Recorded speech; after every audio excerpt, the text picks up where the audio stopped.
everybody, welcome back to the Florida Mutineers and CCL Invitational presented by Zaxby's and Nature's Bounty. My whole shift with me and McCornmeal, and we're going into the lower finals. We've got 3 teams left after Ottawa secured a very tight but still a 3-0 versus Indy Esports. We go back to a rematch of the winter semifinals from yesterday. Indy Esports now going up against St. Edwards. This is a match that went 5 yesterday, McCornmeal, and really the only bane in SEU's existence was the fact that the Search and Destroy was much more problematic yesterday than what we just came off seeing them play against OC Esports earlier today.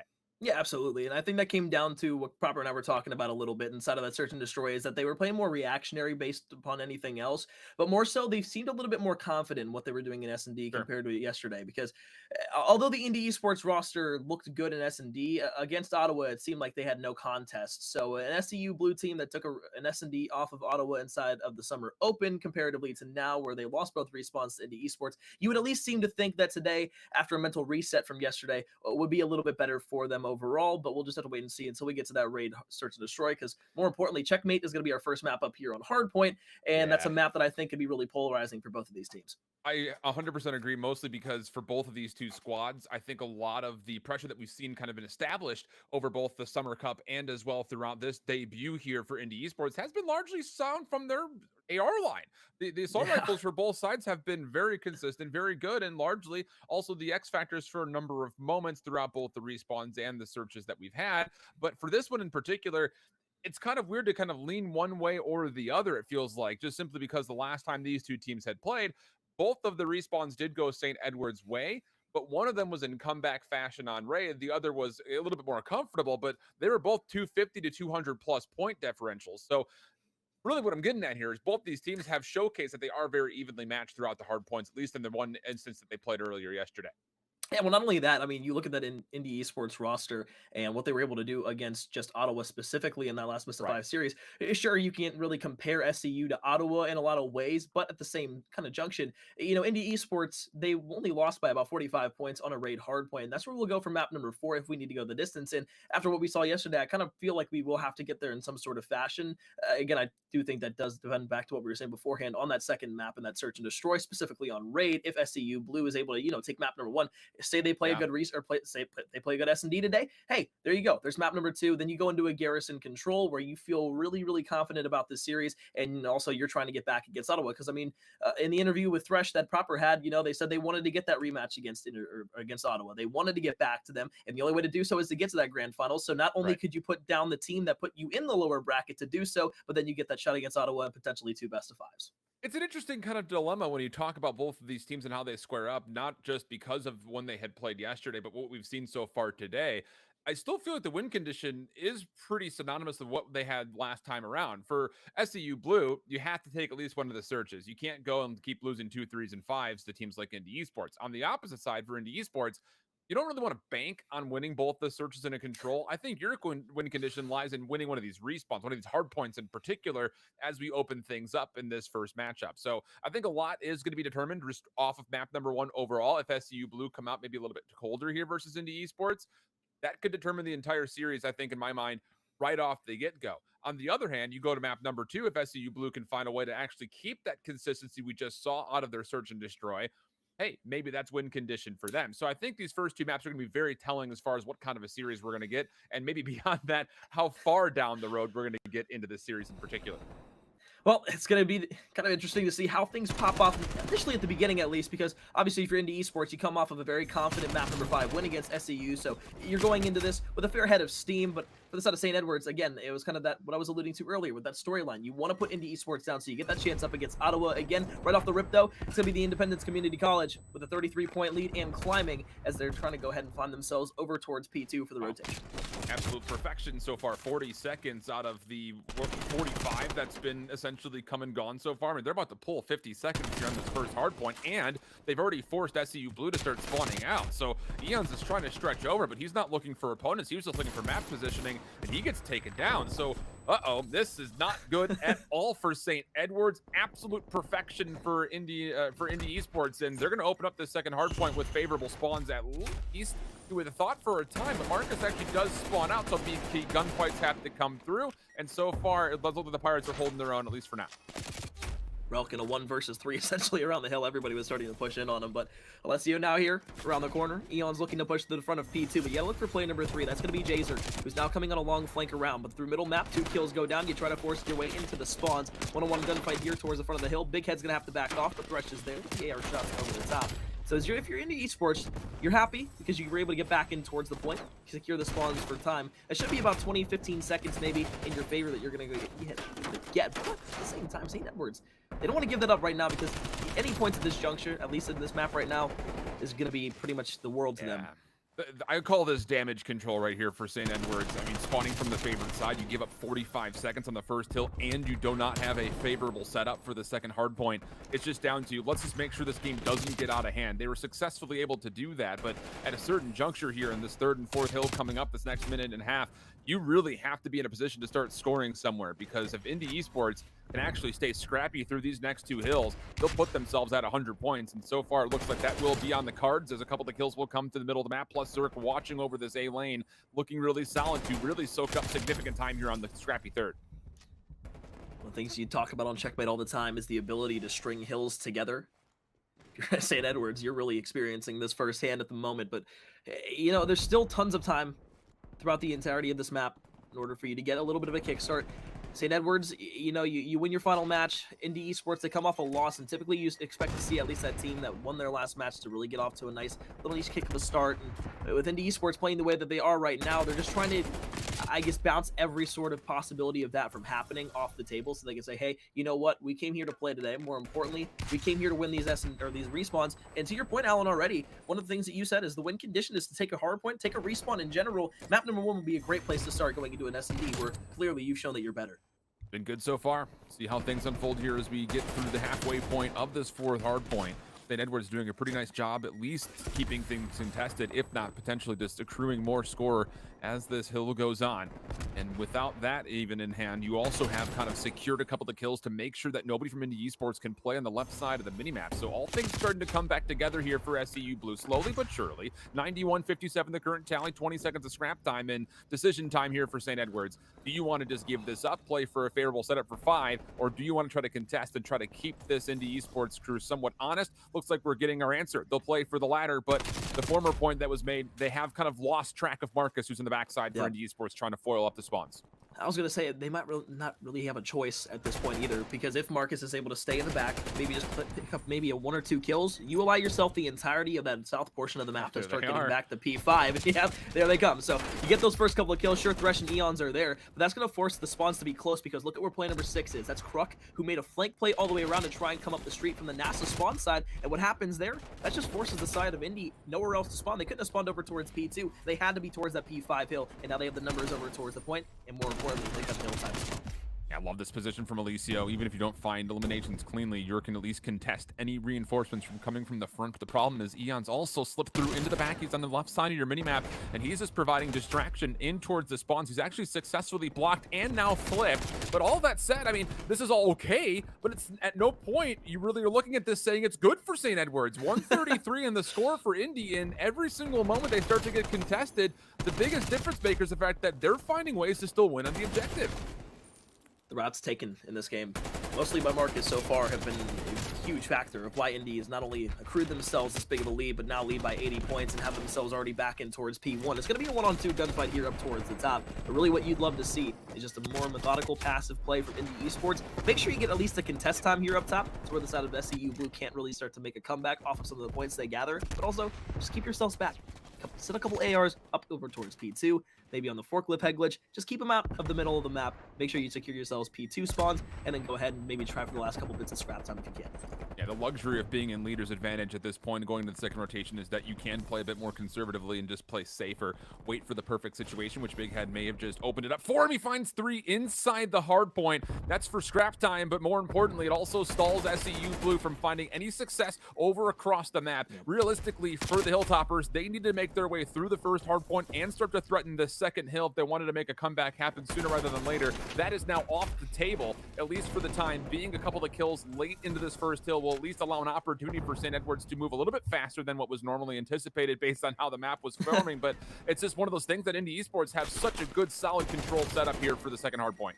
And not only was it to go ahead and negate that time for the side of SEU, but also with how far you were pushed up the map inside of the top lane, that forces the spawn even further left of the map away from P2. And although you got back right now, J-Circ and Big Head are going to be there to stand up for 2 kills. Now it's going to be about trying to go ahead, find your way through the P4 lane, get back maybe in the middle map, but you got to win huge one-on-one gunfights, and that's a big one right there from Rel, is you're going to be able to start moving up the map. Diamati's going to come out. You're going to get yourself in the hill, but it's going to be yet another contest here as the spawns are still close in the back for Indy.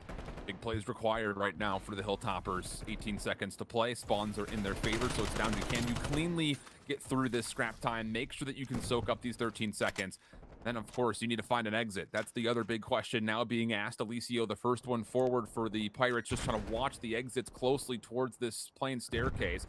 Zerk a little bit more of a passive angle, but still one that will provide a lot of information to the players around the middle of the map. And yep, there it is. SEU Blue trying to take the safe route out, but little do they know there really is no safe route here, McCormick. Everything is being watched, and the Pirates are cruising towards 200 points. Not a single lane not being covered by the side of Indy Esports. I'm sure you get that first kill down, and maybe you can start making your way through the top of the plane here. But I mean, you still got J-Zerk watching the entirety of the left lane, Marcus inside of the point, and now it's with another 3 down here. Indy Esports are just dismantling St. Edwards University Blues roster at the moment, and this is just looking almost beautiful. There's just something methodical about this that has led us to a point where Indy Esports, they just look so much better than from what we saw in the second or the first series against these 2 teams in the winners bracket. Yeah, it's looking really clean overall. Just the timings of the rotations, how Indy Esports continues to, even in bad positions, find ways to essentially categorize W's. Even contesting time, you talked about the fact that they were being threatened on a number of different spawn plays, but while the spawn plays were happening, they were still soaking up time on the hard points. You take a look at just what's happening on the OBJ. 2 members over 1 minute and 20, 2 others for Indy Esports at or around 40 seconds. On the other side, no one's even close to 1 minute for SEU Blue, and that objective pressure has been the difference maker so far. So for St. Edwards, it's got to be perfect hard point pretty much here, not through the 4th, but more importantly, as you rotate over to the 5th. It's definitely still doable with these 2 hills in front of you, but you have to be convincing, and the kills just are not there. Indy Esports clean up the 4th hard point, and they will start making their way over to a map 1 win. All you got to do, just keep them out of the back now. The P2 spawns still in for the side of SEU, and as you just try to make your way up middle map, Big Head's going to be the first one in the line of defense here. J-Zerk with the trade immediately after the fact, and as Eon starts to push, really all you're trying to do right now is just force your way over to a point number 5 from the top of the plane. That might get it, and maybe you get that extra tick there, and as St. Edwards get in, all you really have to do now from the left side of the map is rotate your way down towards the south portion, maybe make this pinch play now. The player number 1 spawns out, but again, that win condition for that hardpoint map number 1 that Alan touched upon earlier on, coming to fruition now, is looking really, really strong, not only for an Indy Esports win here in map number 1, but a potential 2-0 series lead when we talk about the S&D. Not gonna lie, every time that we get into a position of rotation for St. Edwards U and we're watching kind of the POV of the players, is it just me or do you feel like they're just never ready for where Indy Esports are positioned? A couple of different times, Big Head has just been kind of sitting in the middle of a lane that you wouldn't normally maybe expect an SMG to be, and he's cleaning up 2-3 kills. And those moments have been where the difference has kind of existed so far. Now, a clean kill feed coming through for St. Edwards, so they are going to possess the spawns and have the ability to zone a little bit further in front of this 5th hard point. Gruck good for 1, plus extra information that 2 more members are making their way through the plane. Relk up close and personal. And he's actually just below the staircase. Big Head is, I think, trying to see where exactly those shots are coming from. Tries to track him down, but Relk turns, finds himself a double. Zerk there for not just 1, but a double of his own. Now it's just Eons who's on the point. He actually slides out trying to see if he's going to be threatened, and that's enough for Zerk to get some damage, but team shots are there, and St. Edwards will hold on to the scrap time. We'll see another hill.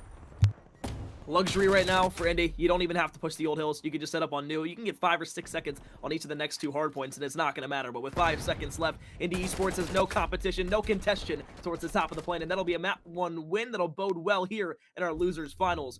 We'll go ahead to our search and destroy with Indy Esports having a head full of steam and St. Edwards University having to win an S&D, and that's going to be difficult. You hit it correctly. They have to win this next up and coming search and destroy if you were to take the most immediate history that we've had between both of these squads. It was both the hard points for St. Edwards, both the search and destroys for Indy Esports, and then a round 5 control win for Indy Esports, which ended up being the difference maker overall in the series. But like we had framed up at the top of this series for Indy Esports, you win that opening hard point, you're going to feel much more confident that you can put this away, maybe even in just 4 maps, if not potentially a 3-0, depending on how things are going. On the other front, though, for St. Edwards, now you're in a position where this search and destroy coming up is a must win, because you just don't want to be in a spot where you have to eventually, if it gets to 5, beat another really solid search and destroy team on a map like Miami. It's very difficult to do. Yeah. It's just a very open map, and especially with the lack of overall team rehearsal, it's a map that does take a lot of coordination, a lot of logistical kind of figuring out. So I don't know. I don't feel very hopeful about SEU's chances getting over to a Miami versus this Indy Esports squad, but Yeah. that's obviously a conversation that would be saved if we need it. The biggest Sure. thing is coming up for this raid search and destroy here, Alex. There has to be a solid and overarching response for St. Edwards, because when we watched these two teams play this map from before, it was just them running at Indy Esports on their offense, and it never really worked out for them. Yeah, and I will say overall, SEU looked much better today on Raid than they did overall in that series against Indy initially in our winners bracket. And when you look at this Indy Esports roster, though, the thing that I'm kind of worried about for SEU in this regard is that not only do Indy Esports look like an even more practice squad than they did yesterday, but they almost look like a completely different team in the way that they're trying to play together and really find their different roles. I think that Ottawa match inside of the winners finals really helped them out figuring out Yeah. that step, because when you play such a great team and you play one of the teams that you're almost predicted to lose and you play them close throughout the entirety of the series, maybe besides the search and destroy, that's going to give you not only the ability to get not only more confidence, but it's going to allow you to know, all right, okay, this is what we need to do here. We need to double push this. We need to 3-hit this or something like that. And you can really start in the back of your mind just going over those little things. It allows you to get your in-game leader to really start making those play calls, and then you can really start hitting home on a lot of those necessary Yeah. choke points. And that's what they did in map number 1. It's really funny too, and this is a conversation point that we usually bring up at the beginning to middle portions of the regular season, but one that I think actually very much so fits both of these two teams, where individual talent-wise, you probably run over most of what we expect to see in the CCL, just due to the fact that you've got players on both sides that are very capable and very successful challengers players. Sure. That comes with a certain level of confidence and just a certain level of natural talent that you expect to beat people you play up against. The thing is, when you start to deal with some resiliency, do you actually have the ability to sit there and say, wait a second, let's not just run at these guys. Let's actually play focused up COD. It seems like such an easy switch to hit, but when you're cruising through teams that aren't necessarily at your level, you don't think about stuff like that. And I think No. that is a conversation point that we're going to be having a lot this next upcoming year with new teams like St. Edwards, and especially after this debut from Indy Esports, on top of the fact that you've got teams like Texas Tech, the Oklahoma schools are all looking much better. The competition this next season is going to be unbelievable. And the fact that you get a test like this early in the quote unquote off season on the prior game should at least be able to set up some sort of mental expectation as far as what we need to do to prepare going into next season. Oh, there's so many teams that are also unannounced right now too for this next season Very for the true. CCL as Very well. true. One of the ones that come to mind is, Bay State's roster. They haven't been announced yet, but Parker has been talking it up a lot over the course of this year. And if he comes from the Ottawa school and with what they were doing at that program and how successful that is, you go to a different school, you have a different roster. They might be able to compete in the same kind of realm as the Ottawa schools. And I brought this point Yeah. up earlier when I was casting it proper. And the biggest thing was that Ottawa last year almost had a cakewalk throughout the regular season. And it's not that there were teams that couldn't really contest against them. It's just that they were just that cut above every single time Sure. in every single series. And nobody could really give them anything except maybe a close S&D here, maybe a slightly close, maybe 80-point margin hard point here and there, but it really wasn't all that much. This Yeah. next year, when we get into it, I honestly think that at the end of the year, with all the practice that these teams are going to get, I don't think Ottawa is going to be that top dog that we saw them as last year. I think there's going to be so much more conversation about, okay, is this team going to lose to Ottawa now? Yeah. Or are they going to be able to beat them like we have seen them do? And I don't think they'll be undefeated through the regular season.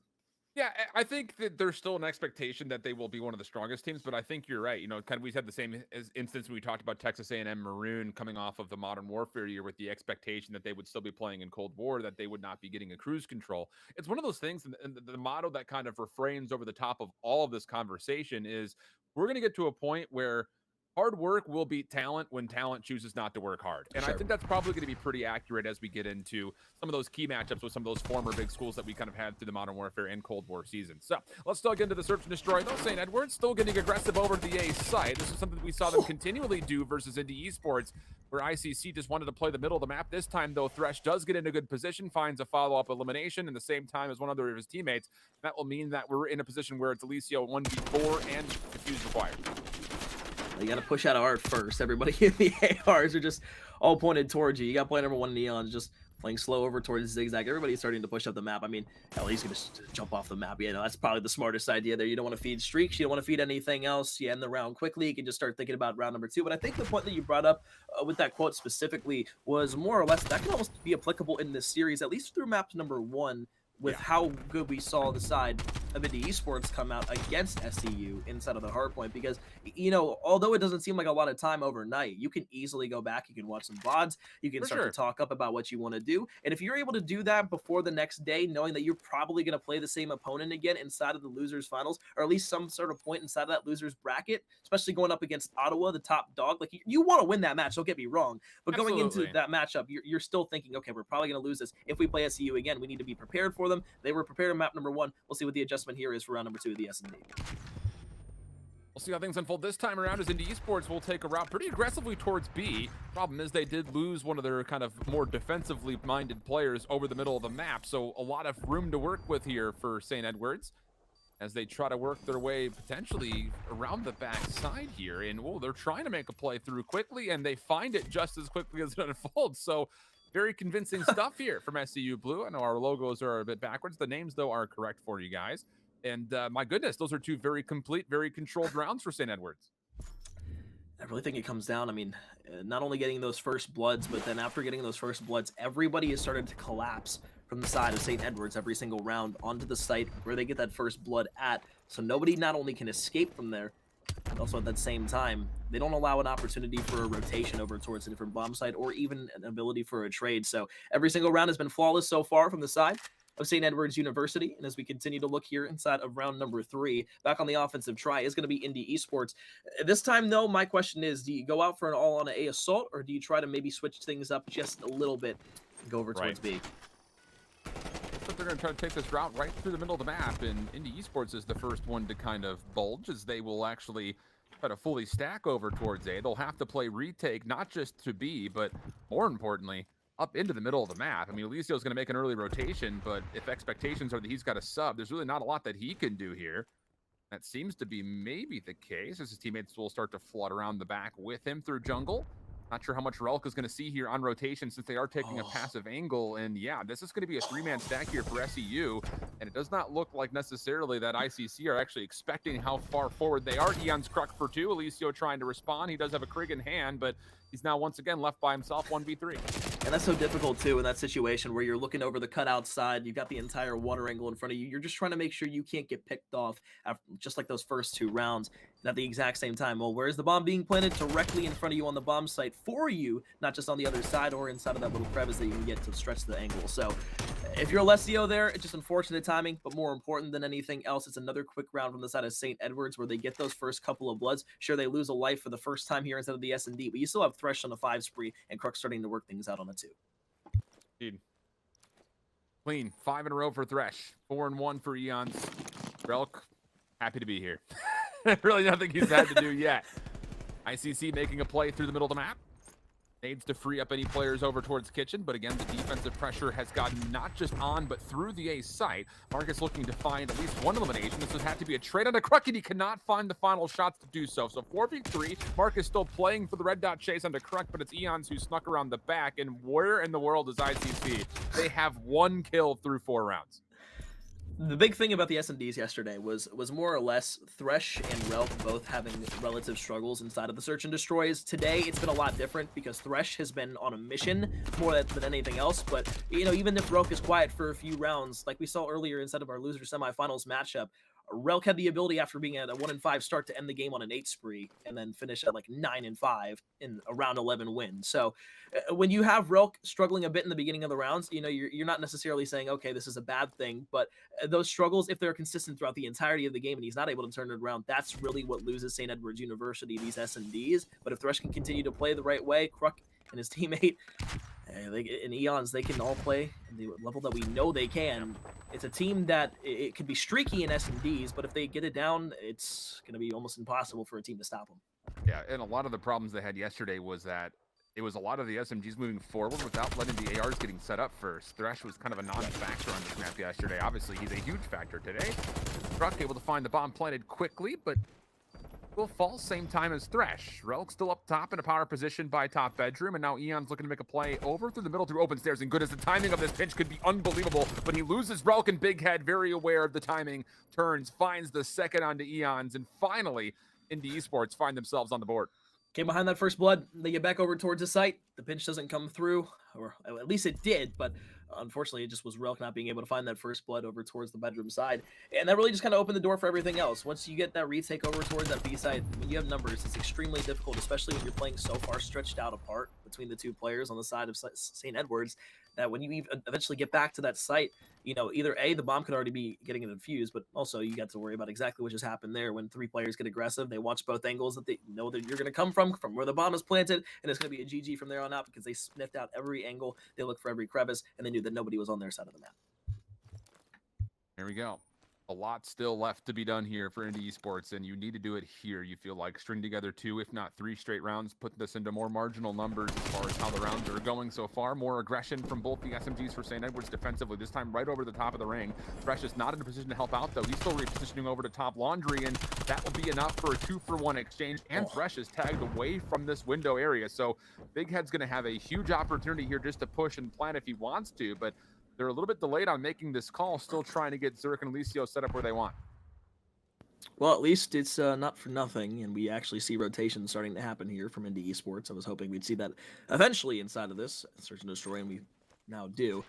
Although it could be another situation of too little too late, but just as easy as St. Edwards were able to win 4 in a row, Indy Esports could come back and do the exact same thing. Bomb will go down over towards A. Big Head will be down behind the site. Now over the top. Just got to wait for the teammates to either challenge in towards Art. Make sure you can get away with your life. Going to slide out to middle into the pillars. Now in a 2 versus 3 retake, St. Edwards trying to put themselves at match point. Relk will fall. Big Head on 3. Thresh still all the way backside, zoned away from Laundry, and that nade didn't really get the job done. He was trying to predict maybe a flush out moment, but it did not occur for him. So ICC, this is a little bit more like what we saw from yesterday. It took them a little bit, but they're starting to punish, and a lot of it just comes down to the fact that both these SMGs, I think, were expecting that Thresh was going to hold his position over towards the side stairs. That was not the case. So another instance where you look at the communication between those three and say, can we actually afford to make this play? And I think the resounding answer was no, but hey, that's what you learn in moments like these. So SEU still off to a strong start, 4-2 up, and an opportunity here for them to continue on their aggressive ways offensively, although this time they are going to try to keep some of these ARs a little more set up towards a passive angle. Not going to make a difference. So Zerk aggressive finds 2, bounces out. He will be traded, but his job absolutely has been done. And then Thresh was, for some reason, the furthest forward member with an AR. He will also drop, and it's Relk for a 1v3. On the ramp, J-Zerk's going to be up top. No one on the blue band just yet. They start to just play passive over towards the A ring and middle map. Relk this time is going to jump off the map here for the side of St. Edwards. So Indy Esports, they now have run 3 rounds in a row here, Shift. And this is where you start to get a bit concerned for the side of St. Edwards. These last couple of rounds, very aggressive, with the ARs especially, being able to get up in the face the opposing team. That has led to a lot of first bloods. In that round specifically, it led to a 2-piece. Now you got to start to kind of ask yourself, what adjustments do we need to make following these next few rounds if you're St. Edwards? Because at this point, you know, you were just kind of coasting along to the win with those first bloods falling behind Thresh, but everybody's seemingly struggling now, and Indy Esports is kind of kicked it into 6th gear. ICC is just finding a way to play more responsible gunfights. I think that's the kind of the big difference maker in the first 4. It was moments like these where you kind of get caught off guard and then SEU just absolutely overwhelm you. And that's the same case again. But I just don't know why things had started to change for St. Edwards. Why not continue to do this kind of poke and prod, feeling out where exactly ICC want to go and then make your move? The last handful, the last 3 actually in particular, St. Edwards again just kind of looked like they were just running forward and hoping they would just win gunfights. That round much more diligent, much more reserved, and it pays off the same way the first 4 rounds did. It's almost kind of like a mentality thing as well. It really is. I know back from like S&D in the days, like you would, you know, make the same thing work, 3-4 rounds in a row, and then all of a sudden you're like, oh, let's try to switch this up a little bit because they're going to be expecting this here, and then you almost outplay yourself in a way, and then allow the other team to start getting a little bit of momentum. Then they start that comeback, and then you really don't know what to do after the fact. But now it's going to be a full B hit here from the side. St. Edwards and the Esports get that first blood over the top with an SMG. Shift, as they start to get aggressive up the map, now they can just really play passively because you have pretty much every angle of the map covered. You have every site covered. More importantly, got St. Edwards all the way back in their spawn again. Yeah, there's really no need to take a risk here whatsoever. They will play a little bit forward. Zurich being one of those members. He's actually playing right on top of Ring here by A. He's isolated by himself, but he's got a really strong angle to where he can take a 1v multiple situation. There's the first, looking for the second. No crux shots to Alicio, looking for the trade. Will be there just in the nick of time. And all comes down to finding one more. It was Relk on the opposite side of the map over towards Bedroom that will fall. And with that, Indy Esports keep things tight, bring it within a round. Oh, it's one of those situations, too, where although you get that first blood and it's great, St. Edwards, you just got to either be able to find that trade or start hitting back up through the B Street, because if you allow the side of St. Edwards to get back in their spawn, they're probably not going to break out again with Indy Esports. Their setup, it's just going to work out 9 times out of 10. Especially when you have Jazerk over towards the side of the ring where he's just able to win those one-on-one gunfights. I mean, that's such a hard gunfight to win necessarily off the rip, but even when the person's weak, you can still be able to find that kill. And right off the rip, Big Head going to go big for 2. It's going to be a 3 versus 2 immediately after the fact, with Indy Esports now in a prime position to force around 11. And this is where you really look at St. Edwards and see what they're made out of, because in odd man situations, they have not necessarily been as good as you would normally expect, just based on the fact that they are playing with a tougher opponent here. But these are moments that you need to be able to kind of break down and try to find a way to maybe even pull off every so often. I don't know like what a percentage is you're looking for a conversion rate in an odd man situation like this, but I would say, you know, the solid teams out there can do it probably 1 out of 3 times asking. Thresh is able to find one isolated, so now you're down from a 2v3 to a 2v2. The problem is both of these last 2 members for the Hilltoppers are holding ARs, and you've got to go into a very tight bomb set around Tiki. And they're just playing it so passively as well. You got player number 7 who's just laying down, not going to be able to get spotted from middle map easily. And you got the player inside of Tiki and Jazerk. He's going to be able to find that first blood. So now in a 1 versus 2, we're going to have to challenge for money. Big Head's going to hop up into the window. And now we're going to a round 11 in a game that St. Edwards had a 4-0 round lead on the side of ICC. And Shift, you got to be asking yourself now, St. Edwards, you needed to win the S&Ds. You can't pull it together. The composure hasn't been there. You won 1 round in the last 6. And now you go to a round 11 where seemingly all things are starting to fall apart.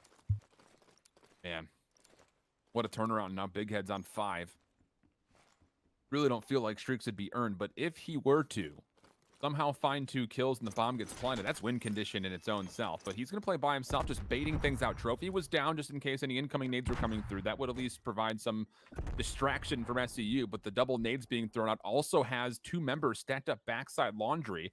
They don't see anything else behind that, though. So the rotation will be quick, but it's not going to be quick enough as Alicio's going to play for a bomb plant. So the fake, technically speaking, successful for Indy Esports to play off the OBJ. I love such an aggressive play in round 11 to get up that B side. Nobody there looking. Kruk is going to get the trade technical onto Eons. Now Big Head going huge for 2. Now you look over towards the kitchen with streaks as well. Shift, this is going to be a round that is most likely going to be won by Indy Esports unless a miracle happens. Here comes the streak in now from Big Head, or at least the ping. And gets the ping off. Now it's just down to not even needing it, but that is just such a beautiful play from Big Head. No way here, Relk, that wins this. You just go ahead and put in all 3 pings right on top of the bomb. No chance to survive through that or defuse. So Indy Esports down 0-4 with 1 kill through 4 rounds. Gets to a position where Big Head will not earn 1 streak, but give him technicality on the cruise missile as well. With that final elimination, they will win 6 out of 7. And it just can't happen. You can't have this happen if you're St. Edwards. It simply can't. And the biggest thing is after those first 4 rounds, 1 round adjustment is all it took from the side of Indy Esports to really get things kicked off and going. Because then St. Edwards at every corner, it seemed like in those rounds, were second guessing themselves for 3 more straight. You get to a point where then okay, sure, you're up 5-3 now. Then the comeback starts again. You're at 5-4, 5-5, and then all of a sudden you're in around 11, where Indy just doesn't want to play passive. They get straight to the site. St. Edwards, they decide, all right, we're going to go over towards A. We're going to play this a little bit passive. We want to find that first blood. They do. It gets traded immediately. That bomb goes down, and then it's over from there on out. A beautiful S&D, but more importantly, a 2-0 lead now for Indy Esports going into map 3. And, well, you got to put a check on that checkmate, or rather the control for Garrison, because, well, Shift. Yeah. I mean, it was a must win. it's It's tough because now we talk about the fact that the safety blanket of that Miami Search and Destroy still waits for Indy Esports. But our immediate future holds Garrison with the control, like you had mentioned, McCormick. So we'll step away for just a brief break. When we come back, we'll jump right on into map number 3, lower finals here between Independence Community College and St. Edward's University. We'll come back right after this. Well, surprises and shocks have already occurred on the day, but especially in the first 2 maps here today. Indy Esports came out firing on all cylinders in the checkmate hardpoint, the tune of a 250 to 178 win. And then after being down 0-4, ICC bounced back, win 6 out of 7 to take a round 11. Big Head going massive with a little fake play there in round 11, also earning streaks to secure things. So we're left with a Garrison control here in the lower finals. And McCormick, we kind of framed up our anticipations and expectations. I think the best way we can put it, just plainly, is that we're not feeling all that hopeful that SEU is going to have a chance here to come back and reverse sweep. And you'd love to say they have a shot, and they do. Realistically, they do. But after losing not only map number 1, but a must-win map number 2, which we had kind of framed up even before the series had started, you go into a Garrison control where it's going to be a very, very aggressive type map. I think Indy Esports really have that aggression down pat from what we saw in maps number 1 and map number 2, specifically towards the latter portion, of course, of map number 2. But going into a Garrison control, the mentality for St. Edwards, obviously we can't tap into the players' minds, we can't tap into the players' thoughts, but you'd have to assume that going forward here inside of this best of 5 series, it would be on the latter half of we're not feeling too good. Imagine if you could, though, tap into the players' minds, emotions. If you were to pick, like, for me personally, that would be like on like my top 3 like superpowers of all time to have. Being able to tap into people's minds and emotions. Imagine the amount of control you can have, let alone information that you. I don't know. I still think flying is probably my power. Flying and invisibility would probably be up there. I can't lie. Go with me on this one. Teleportation. Okay. And there can be restrictions on it, but I'm so sick of flying, dude. I'm so sick of flying. If I can just teleport somewhere, bang, I'm here. I'm there for that. Dude, just imagine being like, oh, I need to go to the bathroom real quick during like a break that's like 3 seconds long. Like, boom, teleport in, teleport back to the seat, bro. We're good. Like, I'd be fine with it if it was like you get like 1 teleport a day or something like that. Like, all I need, like, really. Say you drive somewhere, you walk somewhere, you're like, I don't feel like doing this. Boom, back home, done. Yeah. As I said, if you can put restrictions on it, I'm still taking teleportation. But we're about to be transported over to that Garrison control. You framed up the fact that, yes, ICC looking really good with their forward aggression. But the thing is, it's always well reserved as well. We saw ICC play this map earlier on in the tournament, and there were a number of moments where you just kind of saw one player feeling things out, seeing if maybe they had the room to make an aggressive play. And if they feel like they're not available to make those type of kind of forward motions, they'll kind of stop, draw a line in the sand. They're really restrictive, I think, just as far as knowing exactly what they can get away with. Where on the other side for St. Edwards, sure, we've seen the same thing kind of here or there, but largely some of the big negatives that we've had is sometimes a bit of overconfidence starts to step into St. Edwards, at least based on the play styles that we've seen, even particularly against teams like in this Indy Esports squad when they played in the winter semifinal. Yeah, and it comes back to that mentality and almost mindset of a game where you're sitting there and you want to make that hero play a lot of the times. Right. And that goes back to the individual skill conversation we were having beforehand, because you feel confident enough to make that play without the rest of your teammates there, because you feel like you've done it before, and you have done it before, specifically in the CCL when, again, you're playing some lower type of competition a lot of the time instead of the regular season. And that's not a knock on anybody else. That's just simply how it is when you have players who have been playing for years and years and years. So when you look at a roster like St. Edwards, you go up against a very good team. You go up against a very strong team. And on a map like Garrison, where you can get spawn trapped very, very easily, specifically on the defensive side, you have to know exactly what play you're going to make. And those split-second decisions are going to be even more fine-focused than any other map that we see for Control. Absolutely. And it's one of those things, too, to kind of go back onto the rehearsal overall that these teams are going to be lacking, and just consistent of the fact that this is an off-season title at the moment. But on top of that, Control is probably where that logistic needs to kind of be enforced with rehearsal reps, because there's always this set strategy come off on offense, like, all right, we're going to go B, we're going to go A, whatever. Like, that's step number 1. But the laundry list of things that have to happen to successfully win an offense on a map like Garrison Control is very long and very punishing when you do not fulfill it to its fullest. So, yeah, I think you're absolutely right. The decision making is definitely one thing that we've seen kind of been maybe the factor that has turned some very strong and potent teams away from tight moments and searches, and as well, kind of the same situation and through controls. And I mean, the way that I was talking about with Proper yesterday, I know that we're in like day 360 of Cold War, but realistically, it almost feels like we're watching the game almost from day one again, simply because of the fact Yeah. that these teams do not have that rehearsal, and that etiquette leads to kind of playing that second, third tier that you need to be successful on modes like control in particular. And most of the time too, when we get in towards the latter portion of the season, it's not even just the fact that you're watching teams that are usually unpracticed. It's the fact that a lot of the time you see people and players make the exact same mistakes over and over again, not just through one COD game, but multiple COD games over and Sure. over again. Because as much as a COD is about individual skill, that skill also comes from the amount of decision making that you're able to make. And if you can never quite figure out the perfect play to make, or you don't have that quick split second decision making that a lot of other players might, then you're always going to be that one step behind somebody else. And that's where that in-game leader really comes in. And again, on a team that's not practiced, on a team that might not have those comms down yet, that in-game leader can't be as effective as a team that has been playing together for quite some time. Indeed, we are having some lobby issues. So while we're waiting, we'll take a look back over one of our interviews that we had kind of pre-set up before this tournament had happened, and maybe even do what we were talking about superpower wise, get into the minds and emotions of some of the players that we have on hand. What's up, everybody? Welcome to another interview. My name is Proper, and I am joined with SEU Blue Thresh. Man, what is going on? Hello, what's up? I know that your time in the CCL has been short. You've only competed in a handful of tournaments so far, but how's it been? It's been great. We had some good placings. Meeting all my teammates, IRL, everything, moving to the school. It's been a whole process for me, but everything's been smooth, and the tournaments have been really cool to play. Everything's been fine, so yeah. How did you all come together? It was, personally for me, it was through Twitter DMs with Pally. Given the circumstances, it was a smooth process, and now I'm here. How you feeling about the competition? Do you got any team that you were mostly looking to face? Well, it's gotta be Ottawa, right? We talked about how we want this tournament to go, obviously, and obviously we just want to win. Last tournament, it's a big tournament sponsored by big organizations, so we just want to go out with the first place, and also with the revenge over Ottawa.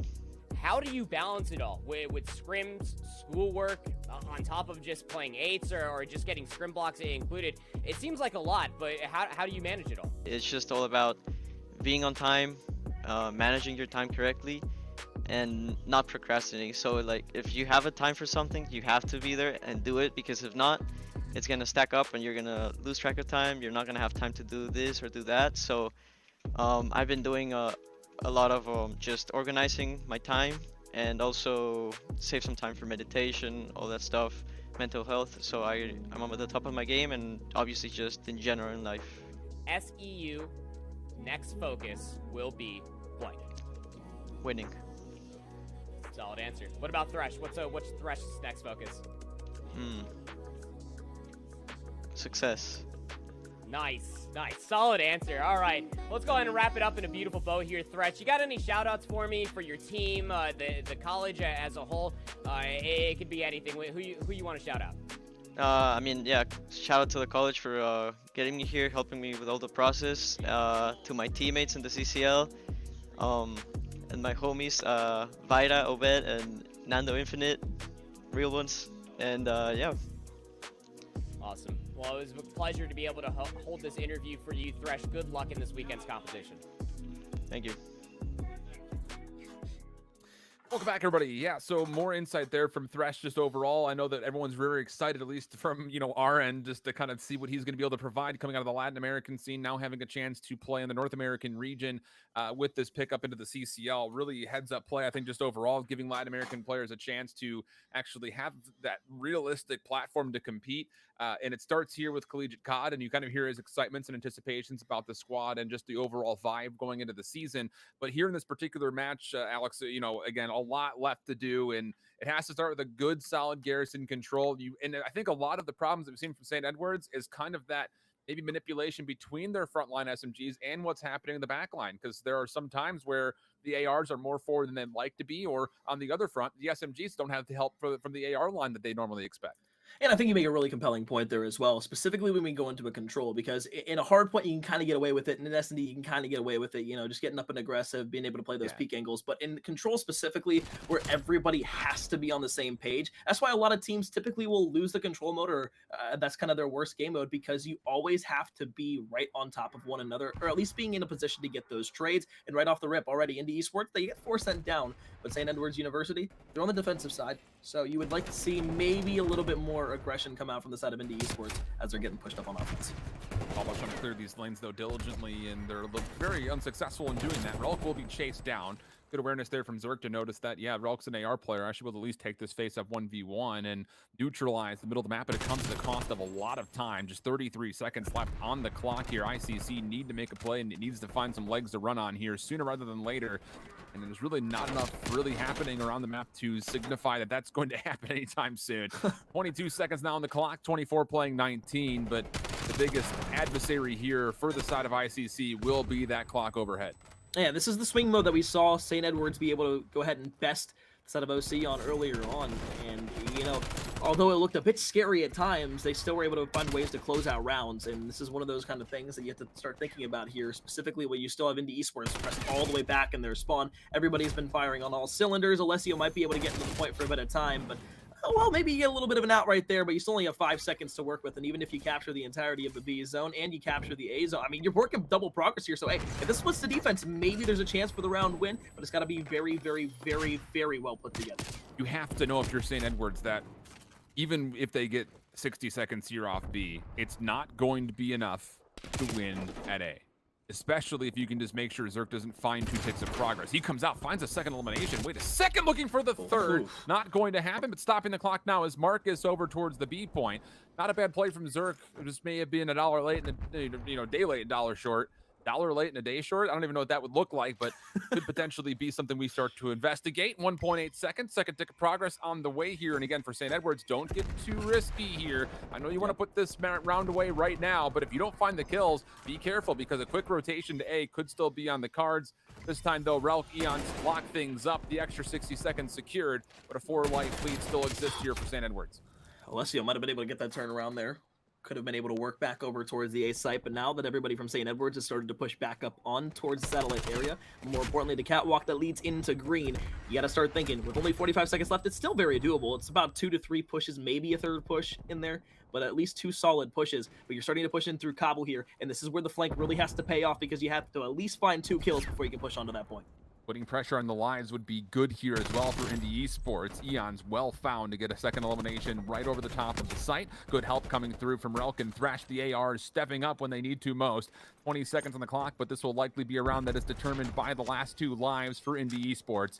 It's down to how do you want to play it. I mean, you would, I think, collectively would love to play as a duo, but I don't know if you have the luxury to really kind of explore that option, and will not be provided for them. St. Edwards do hold on, and they make the wise call to not overcommit to stopping on that B zone where there's only 1.8 seconds left in the clock. Just play smart, make sure there's no transition, use your lives, and then eventually use the clock to win out.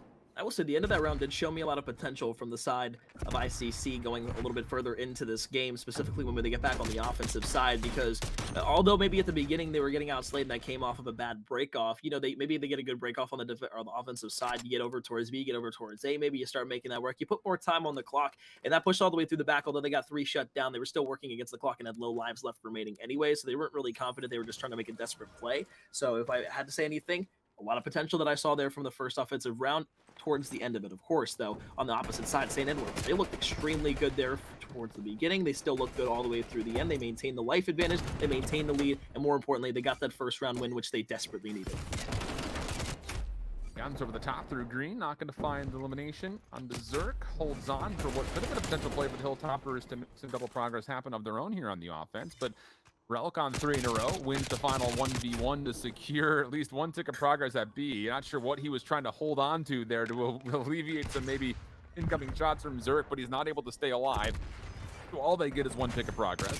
Live still bountiful and still relatively even as we continue through, but largely St. Edwards is losing map pressure faster than they're gaining it. Yeah, that's the big thing too, because Thresh, although you're middle map and you're still starting to push up, you still got 2 players coming off the respawn block, and once you allow this out of Indy Esports to get back up into top green, to get that bridge presence once again, it's really going to be difficult to start making your move. But around the corner, here comes Thresh. Somehow Big Head's able to escape and almost turns on the Thresh as well. But as Eons finds one on the J Zirk, Alessio's there and Mark is there too. That's going to allow things to slow down, I guess, at least a little bit for the defensive team in Indy Esports. But you still got 2 players pushed up from St. Edwards, and they're getting that B control still. 1v1 over towards the A site. Thresh looking for maybe a bit of a bailout to stall the clock a little bit more safely, but it was not allowed. Big Head for 1. He has a good look at Eons, finds the second. Same situation over here as we swap POVs to Zerk. He also just came off of a double kill. That kept the B zone clear. Now Big Head tries to make a play forward with Licio. They're going to be able to find at least 1 between them, but the biggest thing here is this is killing off so much time from the clock. So as much as St. Edwards were looking maybe a little bit more solid in the early stages of this attack, it has really gone awry quicker than they can recover. 16 seconds to play, and Alessio is still alive. How has he managed to keep his life for this long? Bit Head also helping out mid-map, and those collective kills may be enough here for Indy Esports to cruise to a defensive win. Yeah, they very well should, unless Rel can maybe get the kill on the J Zirk here. You got the last player pushing out through Dark, but you still got to win a 1-on-1 against J Zirk, who has been on fire these last few kills. 14-9 here in round number 2. Indy Esports back on the defensive side will tie things up 1 apiece. And again, that goes back to defense being extremely easy on this map comparatively to the offensive side. But we've seen 2 offensive rounds that really could have gone either way. But now going back to the offensive side, I'm really interested to see what ICC will do on the beginning breakoffs. If they can win a majority of their fights, maybe get that B progress a bit earlier than beforehand, I really would love to see how the rest of that round would pan out. And I'm looking to see, kind of to give us that answer, what is the route that Big Head is going to take with Alessio here, if they even go together? Because it looked like off that opening rip when they were playing round number 1, it was both of those players around the right, trying to play through those middle tanks with some support from, I believe, Jazerk, who went up top. Yeah, that's going to be the case once more. Same situation, but Marcus is actually going to mantle over towards top green. They find first blood in a croc. Eon's up top, though, with Relk, who's got a little bit of advanced weaponry coming through. Haven't seen much of the FFAR in the last couple of weeks, but doesn't make much of a difference because Big Head still doubles up, and with that, Indy Esports, they get what they came for. Pressure onto A early. And that was big at a Big Head to stay alive as well, because Jazerk's now going to be on a 5 spree, now a 6 spree, looks for number 7 up towards top green, and Neons doesn't even want to chow, because he knows that Jazerk will most likely push up here, and he just walks into the trap of the beast. So now they get back over towards B. You didn't get a full bit of progress over towards A, but you tick some lives off the side of St. Edwards, and that's kind of the biggest, I guess, point of contest here for the side of Indy Esports, is that now you work back, you got a life advantage, you got a tick over towards B, you get the kill there on the Eons with the trade. Now Big Head can start to push his way in towards Lights. You can go ahead and capture at least that second tick on the B zone, and then maybe work your way back over towards A through a push in the spawn. Yeah, the pressure from ICC has been extreme. Comparing that to what we saw from St. Edwards. B-zone's going to be done and dusted here, no problem. Rotation coming over. Eons needs to hold his life. He's able to force out a second kill, which is really miraculous for him overall. Help was not quite there, at least at the time that he had taken that second gunfight. So good stuff from Eons once more, coming through clutch for his squad. 19 and 14, all of his plays are on the objective. Zurich looking for the 1v1 on the backside of the sat truck, but cannot find it. It's Eons who foils that play. And look how fast Eons is to move. Now all of a sudden he's backside cobble, picking up the backside play. So he helps from the front, he helps on top of the point, and now all of a sudden he's cleaning up on the flank, finds one more before dropping. Eons is everywhere at once. Well, that comes from Mark to play in the corner, and then unfortunately you just thought that the player inside of Cobble was just going to be the one on the head glitch there, but towards the right side, it was going to be the player there too. So now, the contest back onto the point. It's going to be a 1 versus 2. Player number 5 all the way in the back. Relk is going to be there from the top ropes. Oh, it's so pretty. There from Alessio to break back into the point. No progress being gained now on top of the sat truck. So now Kruk comes through. Thresh's nade from over the top will take down Alessio. And now once again, Indy Esports on the outside looking in. They're going to have to make another big play in towards the hill if they want to do it. And that's big right there from Big Head. 2 in a row. Then Marks just picks up 1. And now it's going to be Relk from behind. A 1 versus 2 on the point. It's just not been good enough when it comes to St. Edwards kind of cleaning things up after that B zone had been taken. Indy Esports has been the one being proactive, and with that, they have found really good initiative trades just to get them not under the zone, but also put a steep differential into the life count itself. More finesse from Big Head, my goodness, over the top of the head. He's going to be able to find himself now 5 in a row, clutching up the offense, and my goodness, I know going into Cold War, not many people had known the name Big Head, but this is the reason why his name was shouted from rooftops by the end of the year. Big Head, massive implications, not only inside of the control, but overall on this series shift. We talked about it how good the respawn has looked from the side of ICC. Now 1 round away from being able not only to take this map, but take the best of 5 series along with it. And with the way they looked on that offensive round there, I said I saw a lot of really good stuff from round number 1, and it was that same thing that we saw there, that unrooted, untapped potential and passion inside of round number 3 that gives them the advantage in this best of 5. Now inside of this control, St. Edwards, they've got to win 2 control rounds in a row to at least force a map number 4, and if they can't win an offense here, it's going to be all done and dusted. It's just this ICC team, they're not just good. They've been getting better as this tournament's been going on. Yeah. And that's terrifying. We said the same thing about St. Edwards in the Summer Cup that we had when they were eventually thwarted by Ottawa, but this Indy Esports squad has absolutely lived up to that same mantra, as they have now been blessed with the round 4 defense. Kills are coming through very nicely, only giving away 3 lives in this opening engagement. No progress happening whatsoever from the side of SEU, and Marcus getting it done with different weaponry, no matter what he finds on the ground. Has a difficult one here with Thresh, which we'll eventually lose, and that could provide maybe an opportunity for the Hilltoppers to start seeing some progress on to beat. Sion makes his way up the map. You got to look for top green, the bridge control from Big Head. Once again, another huge kill for the side of Indy Esports that allows Big Head now to push up the map. We saw what he was able to do in the spawn last time. Relk, though, a huge one-on-one will at least allow them to start working their way back towards the trash hill. But Shift, you've only got 22 seconds. Sure, you get a player over towards B, but a 1v1 gunfight there off screen is going to go to Marxus. Now up top, it's going to be Relk one-on-one against Alessio. Eons and Crook, though, they go big for 2. Now it's Indy Esports who are going to try and clap back over towards the D4.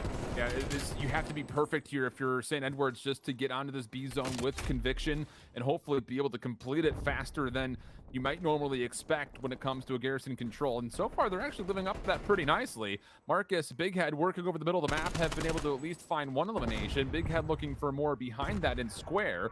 Going to be able to get some toe tags off. That'll be good enough for elimination, but the 3rd tick of progress is looking pretty darn imminent, and that will be conceded. So St. Edwards give themselves 60 seconds, and the whole time through, they've actually been able to marginalize this life count to be essentially dead even. Jazerk on the Crook. Across the map, you got to look at the setup now for the side of Indy Esports. So passive, just waiting for everybody on the side of St. Edwards to push up the map. Not only is this going to allow them to play a bit more passive, but once those gunfights go over towards the left portion of the map, that's just going to stall even more time. So instead of pushing to the middle of the map, throwing your lives away and allowing them to even potentially stop the clock over towards A, you allow them to come to you and now have to respawn. You got to go quick, though, because it's going to be a 1 versus 2 on the point now. Jazerk can't get it done. Now Eons is there. Alessio's going to have to get back, but it's going to be 3 players who can stack the point. Yeah, and this is actually a really big heads-up play here from Eons. He's actually looking for members around the middle of the map, making sure there's no flank, but that doesn't need to come through because you've got the ability to drop in the artillery. Thresh will fall. 2nd tick of progress has been quelled, and it's being depleted at the moment, and that will mean for St. Edwards, no need to get too over-aggressive here. Play for a setup. It's 12v12, 30 seconds. 1 good hit could be the difference maker. Now that you've extended your streak, you can use 1 of your own. Going to put this all down the lane. Alessio going to go outside the lines, then come right back in. He's able to stay alive. Nobody knows he's here. He's going to be able to find 2, clean things up. 16 seconds, Alessio not done. 5 in a row.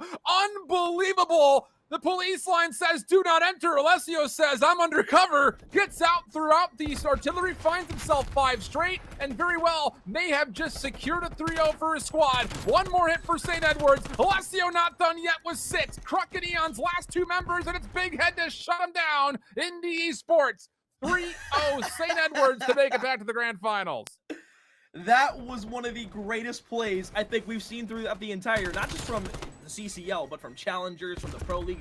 That right there not only showed the amount of knowledge, but that was veteranship right there.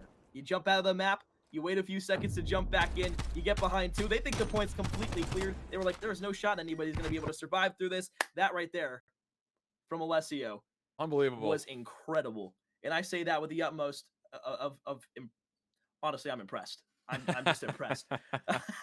Yeah, that's about it. Yeah. Wow, Ship, that right there. Oh, it's just we, like you mentioned, we've seen plays like that happen, but that may have taken the cake as far as the overall impact that we've seen. That was absolutely unreal.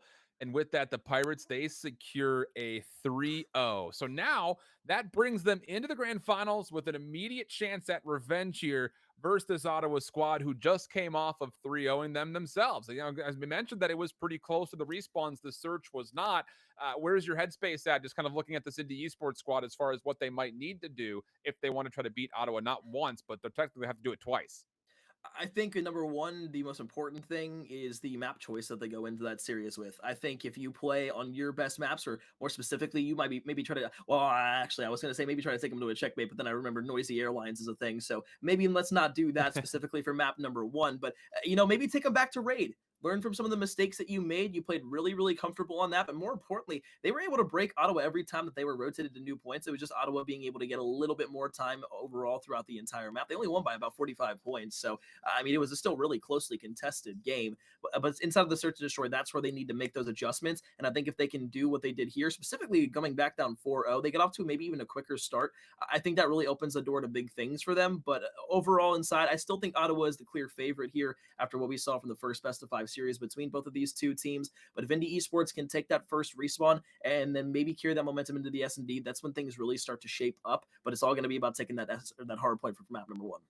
Good assessment. I like it. So we'll leave you guys with that thought as we send things to a break, get things set up for our grand finals. It'll be Indy Esports rematching up against Ottawa.